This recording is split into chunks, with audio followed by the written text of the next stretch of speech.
নমস্কার বন্ধুরা, আশা করি আপনারা সবাই ভালো আছেন আর আমিও ভালো আছি।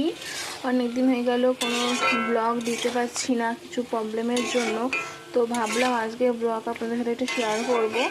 তো আজকে প্রায় দুপুর বাজে, এখন 1টা বেজে গেছে।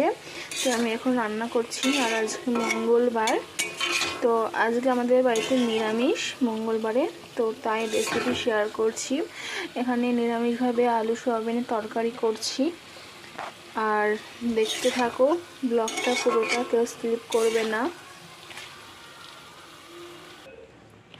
আর এখানে আছে গরম গরম ভাত।